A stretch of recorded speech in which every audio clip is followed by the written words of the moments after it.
Hey guys, and welcome back to the Podcaster's Journey. I'm thankful to have you guys here with me this week. And this week, I'm going to be sharing with you how I allowed fear to drive my decision making and how that led to me making a mistake. So, before we dive into that, though, I want to just say if you're having trouble hitting record on your podcast, I want to say that I see you and that I feel for you. That is something that I've been struggling with. This is the 12th time I've hit record on these podcast episodes.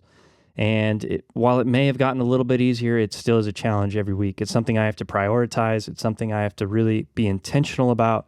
So if that's you, I just want to encourage you and say, I see you and keep moving. You've got this. You're going to do great.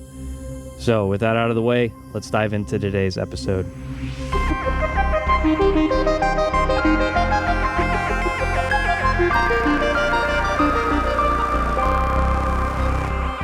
Okay, well, let me tell you about the time when I allowed fear to drive my decision making.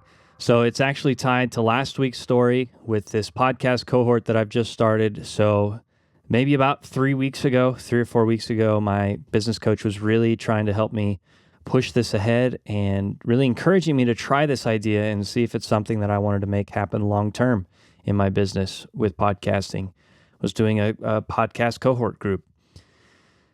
And I was really hesitant to. I think I went over this a little bit last week, just letting fear kind of dictate how that went. And so finally I got over that and I decided to post. And one place that I posted about this opportunity was in I'm in a mastermind or cohort group for entrepreneurs with my business coach. And there's probably, 10 other entrepreneurs in that group as well. And so I started there by posting that I was going to be having this free podcast cohort to help people with their workflow, with sustainability, and just overall building a stronger foundation for their podcast. And it was going to be 6 week long.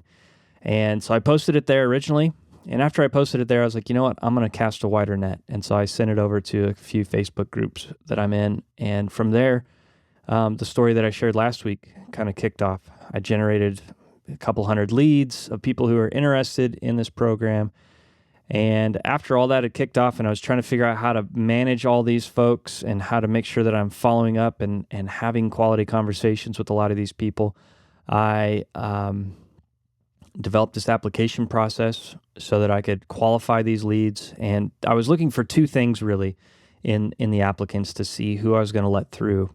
And those two things were, one, I needed them to be really flexible with their time because I didn't want to try to find a time to meet with 15 other individuals that was going to work for everybody. So I was looking for people right off the bat who are flexible and then I could give a time and they'd be like, yeah, that'll work. I can make that work.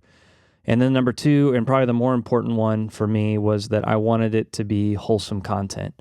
I just want to work with people who are trying to make a difference with those around them, that are with their voice. They're trying to empower other people. They're trying to bless other people. They're trying to encourage and build others up with their voice.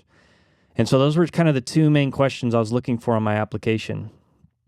So as I've got all these leads coming in and I'm trying to qualify them, it's probably been a few days, several days, and a couple of the individuals from the entrepreneur group reached out and they said, hey, we'd love to learn more about what you've got going on and see about working with you on this. And so I was kind of just kind of behind on these applications and trying to figure out how I'm going to keep up with all these. And so I just sent him a quick message and said, hey, here's the application. This is how I'm keeping track of things. So just send one of those in. And I never really put it in a way there that like, hey, you might not get picked. But if you're working day in and day out with somebody and you're in kind of, maybe not day in and day out, but week to week with people, it's not really a given that they're going to get in, but these are people that you see, on a regular basis, on a weekly basis, and you're growing your business alongside of them. And so I don't know if the expectation was there that, it's going to be a shoe-in, but, and I never got that intention, that impression from either of the individuals that reached out by any means. But I think I'm just kind of still verbally processing this whole encounter and everything. So I sent out those applications and one of the individuals actually submitted one and sent it back. And so it came down to me having to figure out who am I going to choose, not how, who. And so I was really struggling with getting this down to 15 people. I was going back and forth, and I almost went to 20 people because I was like, wow, there's just so many good people in here. I don't want to cut anybody out. And so I finally settled on 15, though, after kind of brainstorming and trying to figure out an ideal group size and chatting out the pros and cons with ChatGPT of group sizes and group dynamics, and trying to just understand a lot of things that I've never really dealt with before. And I landed on 15 so that, it's not so big that you feel lost in the crowd for the student or the people participating. And it's not so small that you're only going to have like maybe one or two other people if there's a busy week and not everybody's able to come. So I landed there, and honestly, this entrepreneur landed at like spot 16. They make really wholesome, awesome, encouraging, and beneficial content for sure. Their schedule is, they mentioned their schedule in the application. It definitely fit as well. So by all of the check boxes that I was really looking for, they met the criteria. And I'd worked with this individual in the coaching group with Matt for several months, and really a well thought out person, and somebody who likes to contribute in a group setting, and somebody that would benefit the group, being in this podcast blueprint cohort. And so, but at the end of the day, I left their name off the list and I kept it at 15. And my thought process there was, this individual's very busy. They're somebody who's got a lot on their plate already, and I don't want to add to that. I also don't want, if this is my first time teaching this cohort, if it's not valuable and it's a waste of time for everybody, I don't want to waste this individual's time.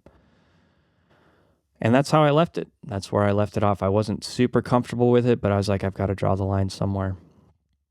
And so a couple days, and I felt pretty good. People were coming into the Slack community after I sent out the emails, and I was welcoming people in there, and I was getting excited to have this first cohort meetup.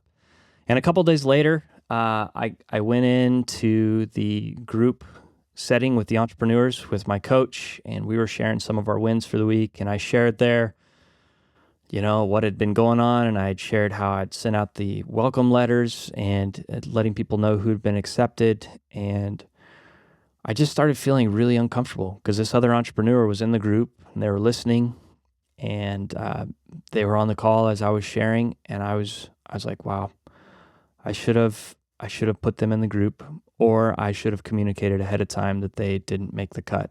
One of the two. This is just not a great way for them to find out, by process of elimination, by logic, that they didn't make it into the group. And so I was feeling really uncomfortable the rest of the call. After I got off the call, I was trying to process it and trying to think about it. I was like, I thought we dealt with this, I thought that, I felt uncomfortable about it, but I had processed it out, and I was like, no, I'm good with the decision I made. But obviously I wasn't. And so I tried to sit with it a little bit longer. And the more I sat with it, the more I realized that I was feeling intimidated. I was feeling intimidated that that this individual could be in there, and that I could waste their time. But it wasn't just that I didn't want to waste their time. It was that, I didn't want to waste somebody's time who I know and see on a weekly basis. And I was just feeling intimidated, and I had allowed, and I realized the longer I sat with it and read through it, read through my thoughts and thought about everything, that I was allowing fear to dictate who I let into the group and who I kept out, rather than, using logic or asking myself questions and arriving there beforehand. And so I reached out to my business coach, and I was like, hey, both of us, this is the situation. Not that you can fix it or change anything. Just, I'm thinking that confession is good for the soul. And if nothing else, I just want to get it off my chest. And after talking with him more, I just got a better understanding of that discomfort that I was feeling and the intimidation that I was feeling.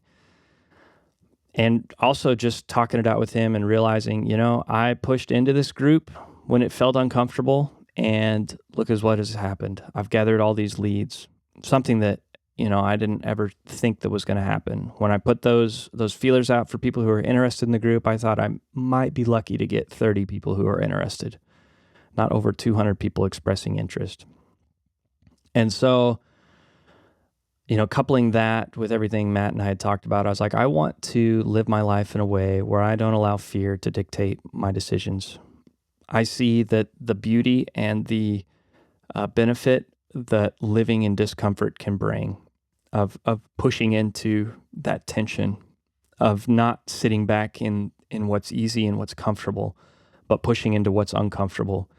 And after going through these couple of experiences, guys, I just believe that what you are looking for in life, as far as what you're trying to achieve and what you're trying to build, generally is going to live on the other side of that uncomfortable place, or that wall of discomfort. You've got to push through that. You've got to figure out a way to sit in that tension and build in that tension in a healthy way, obviously. And so I was like, you know what? And Matt had encouraged me. He's like, if you're interested in having this individual in your group, I would just recommend that you reach out to them and share what you've shared with me, and share that you'd love to have them be in the group if that's what you want to do. And so that's what I ended up doing. I sent this individual an email later and said, hey, look, I'm sorry. I was allowing myself to be driven by fear and intimidation and uncertainty, and not wanting to waste your time, and not wanting to put people in the group who I would feel uncomfortable failing around. And not that I think the group is going to fail, but in the off chance that it does, I don't want to fail around people that I know or interact with on a weekly basis. I wasn't quite exactly that vulnerable in the message, but I was transparent and said, hey, look, I was allowing fear to drive this decision, and I'm sorry. If you want to be a part of this group, I'd be happy to have you. And so I just want to share that with you guys today and be transparent in my experience with this mistake that I made, in hopes that it would inspire you guys in your journey. In our journey as humans and going through this life, there's no way that we're going to be able to avoid all the mistakes that we could avoid, or any mistakes. We can avoid some of them, but others are not going to be able to be there.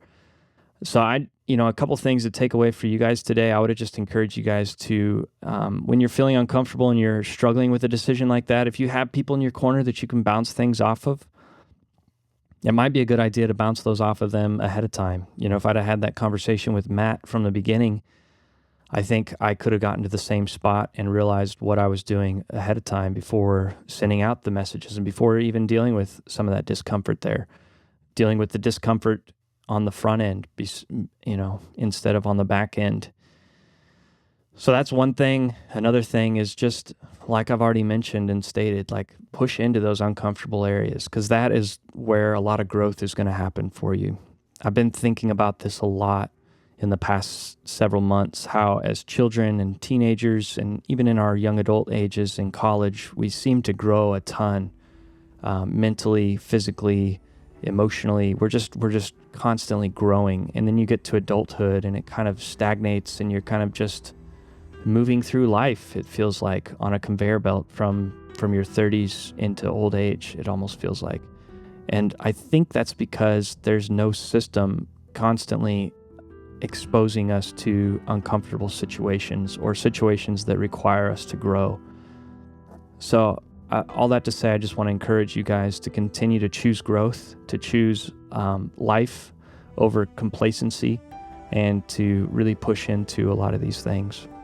So if you have a journey or a mistake that you've made that you've been able to push through and find beauty on the other side of, and growth on the other side of, I'd love to hear about it. Please send me an email or drop me a DM on social media somewhere. Connect with me, or even over in the Facebook group for podcasters. There'll be a link down in the description. Come over there and share your mistake that you've been able to learn from there. So thank you guys for spending time with me this week. I'm excited to be back again with you guys next week, and just sharing more about my journey on this podcaster's journey. Until then, I do want to say happy podcasting, but I also want to say and date this podcast a little bit. This week is coming up is Thanksgiving. So if you're listening to it this week, happy Thanksgiving, and may you have a blessed time with your friends and family this week. Until next time, happy podcasting, guys.